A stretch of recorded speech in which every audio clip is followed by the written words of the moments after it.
वैद्युत क्षेत्र electric field क्या होता है समझाए थे कि यदि कहीं कोई आवेश रखा जाए, धीरे धीरे सुहाना जी समझिए, समझ आएगा।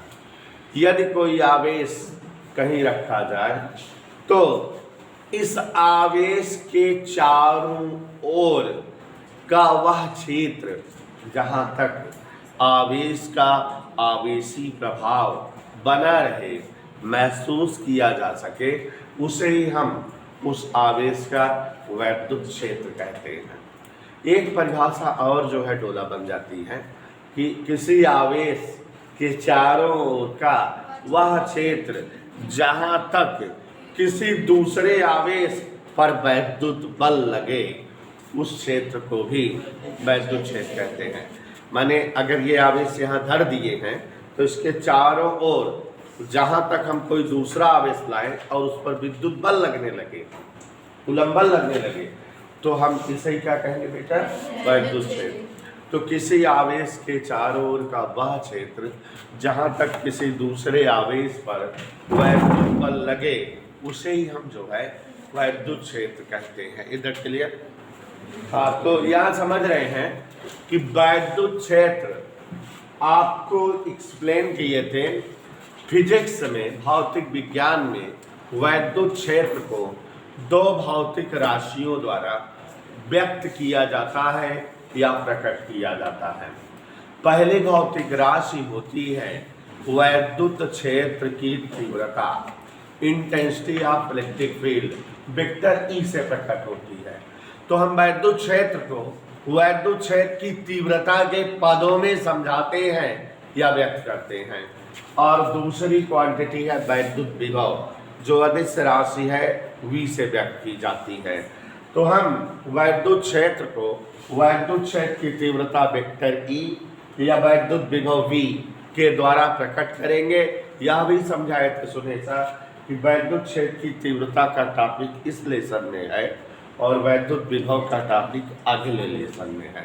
तो इस तरह से हम लोग वैद्युत विभव के बारे में समझेंगे, वैद्युत क्षेत्र की तीव्रता और वैद्युत विभव के द्वारा। तो प्यारे बच्चों, अब हम आपको एक्सप्लेन करने जा रहे हैं वैद्युत क्षेत्र की तीव्रता। और आपको बताए हुए पहले से यह भी जानिए कि अब यहाँ से टॉपिक इम्पॉर्टेंट हो जाएंगे। वैद्युत क्षेत्र की तीव्रता आपको लगभग हर लेसन में इस्तेमाल होने वाला शब्द है। विद्युत के हर चैप्टर में हम वैद्युत क्षेत्र की तीव्रता से परिचित होते रहेंगे, इसका इस्तेमाल हर लेसन में होता रहेगा। तो यहाँ ध्यान दीजिए जरा, वैद्युत क्षेत्र की तीव्रता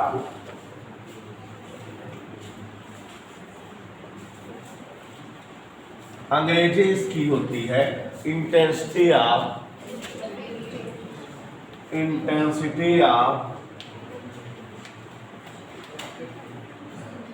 electric field, intensity of electric field, वैद्युत क्षेत्र की तीव्रता। देखो बेटा, वैद्युत क्षेत्र की तीव्रता क्या है, लिखाने तो लिखा दिए हैं, समझ लीजिए तो याद हो जाएगा। जैसे यहाँ कोई एक आवेश है रखा हुआ, चूंकि आवेश हमने कल बताया था दो प्रकार के होते हैं, स्रोत आवेश और परीक्षण आवेश। जिस आवेश के कारण वैद्युत क्षेत्र बनता है या जिस आवेश के कारण उत्पन्न वैद्युत क्षेत्र की गणना की जाती है शाश्वत, वह आवेश जो है स्रोत आवेश कहलाता है। और वैद्युत क्षेत्र में जिस आवेश को लाने पर वैद्युत बल जो लगता है उसकी माप की जाती है, उसे हम टेस्टिंग चार्ज धन परीक्षण आवेश कहते हैं। तो अब आप सभी से पूछ रहे हैं कि यदि यहाँ का ये आवेश हम ऐसे रख दिए हैं, एक आवेश हम यहाँ पर रख दिए हैं, अब इस आवेश के कारण चारों तरफ क्या उत्पन्न हो गया है? बोलो हाँ सर, उत्पन्न हो गया है। इस आवेश के कारण चारों तरफ क्या बन गया है? अब अगर इस वैद्युत क्षेत्र में मान लो हम 4 कूलाम का आवेश लाए, कितने कूलाम का? और उस पर 20 न्यूटन का बल लगने लगे, सोचो कितने कूलाम का आवेश लाए हैं, उस पर कितना वैद्युत बल लगा? तो अगर हम एक ही कूलाम का आवेश लाते कितना विद्युत बल लगता? 4 कूलाम पर 20 न्यूटन, तो 1 कूलाम पर, मतलब ये हुआ कि वैद्युत क्षेत्र में 1 कूलाम आवेश पर वैद्युत बल 5 न्यूटन का लगता है। बड़ी अजीब बात है बेटा कि वैद्युत क्षेत्र हो और उसमें कोई एकांक आवेश हो, उस पर जो भी वैद्युत बल लगता है उसे ही वैद्युत क्षेत्र की तीव्रता कहा जाता है। इधर क्लियर, माने एकांक धन परीक्षण आवेश पर लगने वाला वैद्युत बल वैद्युत क्षेत्र की तीव्रता कहलाती है। मतलब इकाई आवेश पर जो भी बल लगे उसे ही हम क्या कहते हैं। यहां गौर से देखो, एकांक धन परीक्षण आवेश माने जिसे ले जाओ वैद्युत क्षेत्र में, एकांक धन परीक्षण आवेश पर लगने वाला वैद्युत बल वैद्युत क्षेत्र की तीव्रता कहलाती है। इधर क्लियर, कह दो समृद्धि हासिल क्लियर। एकांक धन परीक्षण आवेश पर जितना भी वैद्युत बल लगता है वही वैद्युत क्षेत्र की तीव्रता कहलाता है। अब अगर कोई धन परीक्षण आवेश Q0 है, धन परीक्षण आवेश को Q0 से व्यक्त करते हैं, उसे वैद्युत क्षेत्र में लाएं और उस पर वैद्युत बल लगे। अब देखो, यदि धन परीक्षण आवेश, गौर से देखना बोर्ड पर, धन परीक्षण आवेश प्लस Q0 पर वैद्युत बल F आरोपित हो। धन परीक्षण आवेश पर कितना वैद्युत बल आरोपित हो? धन परीक्षण आवेश प्लस Q0 पर वैद्युत बल कितना आरोपित हो? तो 1 कूलाम आवेश पर कितना लगेगा, ये नीचे हो जाएगा। जैसे 4 कूलाम पे 20 न्यूटन, तो 1 कूलाम पे 20/4, 5 आ रहा है कि ना। तो अब 1 कूलाम आवेश पर जितना वैद्युत बल लगा तो इनका क्या आ जाता है, वैद्युत क्षेत्र की। तो इसलिए वैद्युत क्षेत्र की तीव्रता E बराबर F/, समझ आया? तो अब आप समझ गए बेटा, इकाई धन परीक्षण आवेश या एकांक धन परीक्षण आवेश पर लगने वाला वैद्युत बल वैद्युत क्षेत्र की। और बच्चों, अगर धन परीक्षण आवेश प्लस Q0 हो, उसको हम वैद्युत क्षेत्र में ले जाएं और उस पर वैद्युत बल कितना लगे, अब तो वैद्युत क्षेत्र की तीव्रता E बराबर क्या हो जाएगा, समझ में है? अगर जो है धन परीक्षण आवेश प्लस Q0 पर वैद्युत बल F आरोपित हो, तो वैद्युत क्षेत्र की तीव्रता का व्यंजक E बराबर क्या हो जाएगा, समझ आया? F/, क्या हो जाएगा। इधर क्लियर? एनी डाउट, एनी समस्या, परेशानी, हैरानी, टेंशन, दिक्कत, समस्या कछु नहीं। तो इकाई धन परीक्षण आवेश प्लस Q0 पर वैद्युत बल F आरोपित हो तो वैद्युत क्षेत्र की तीव्रता E बराबर F/Q0।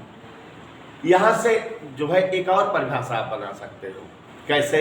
E बराबर सूत्र क्या आ रहा है, माने धन परीक्षण आवेश पर लगने वाले वैद्युत बल तथा धन परीक्षण आवेश का अनुपात वैद्युत क्षेत्र की। सूत्र से भी तो एक परिभाषा बना सकते हो। क्या बनाओगे, वैद्युत बल धन परीक्षण आवेश पर लगने वाले वैद्युत बल व धन परीक्षण आवेश का अनुपात वैद्युत क्षेत्र के। माने इस सूत्र से परिभाषा बना लोगे। यहां देखो डीसी, धन परीक्षण आवेश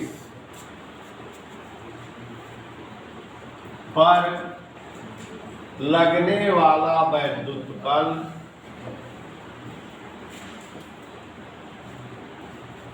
या व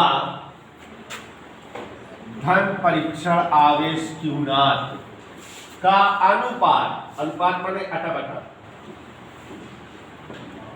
वैद्युत क्षेत्र की। इधर क्लियर? सूत्र से परिभाषा बनाए से करा देते। एकांक धन परीक्षण आवेश पर जितना भी वैद्युत बल लगता है उसे हम वैद्युत क्षेत्र की तीव्रता कहते हैं। या हमने क्या बोला उसमें कि धन परीक्षण आवेश पर लगने वाले वैद्युत बल और धन परीक्षण आवेश का अनुपात वैद्युत क्षेत्र के इधर क्लियर। अच्छा एक और चीज, चूंकि वैद्युत क्षेत्र की तीव्रता सदिश राशि है, कैसी राशि बेटा? वैद्युत क्षेत्र की तीव्रता सदिश राशि है, इसलिए इसे वेक्टर तरीके से व्यक्त करना चाहिए, माने वेक्टर ई लिखना चाहिए और उधर फिर vector F upon Q not लिखना चाहिए। तो ये वैद्युत क्षेत्र की तीव्रता का कौन सा स्वरूप है? सभी को समझ में आया? वैद्युत क्षेत्र की तीव्रता का। और अब अगर हमसे पूछा जाए सर मात्रक बताइए, तो ऊपर क्या लिखा है?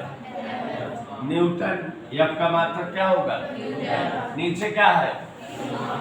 Q not. क्यू नॉट का मात्रक कूलाम, तो इसका मात्रक न्यूटन पर कूलाम। आगे जो है चैप्टर में, इसी चैप्टर में दिखाएंगे कि ये विभव बटा दूरी भी होता है, जिसका मात्रक वोल्ट प्रति मीटर भी लिखा जाता है। विमेय सूत्र। विमेय सूत्र का मतलब बल का क्या होता है? mL/-2, नीचे आवेश का AT, तो T एक और ऊपर हो गया तो T-3 हो गया, A ऊपर गया A-1, तो यहाँ ये जो है वैद्युत क्षेत्र की तीव्रता का विमेय सूत्र हो गया। तो एक बार सुहाना कहने पर हम फिर से जो है समझा दे रहे हैं। एकांक धन परीक्षण आवेश पर लगने वाला वैद्युत बल वैद्युत क्षेत्र की, यदि प्लस क्यू नॉट आवेश पर लगा वैद्युत बल F हो तो वैद्युत क्षेत्र की तीव्रता E बराबर F अपान क्यू नॉट। वैद्युत क्षेत्र की तीव्रता का वेक्टर स्वरूप वेक्टर E बराबर vector F upon Q not.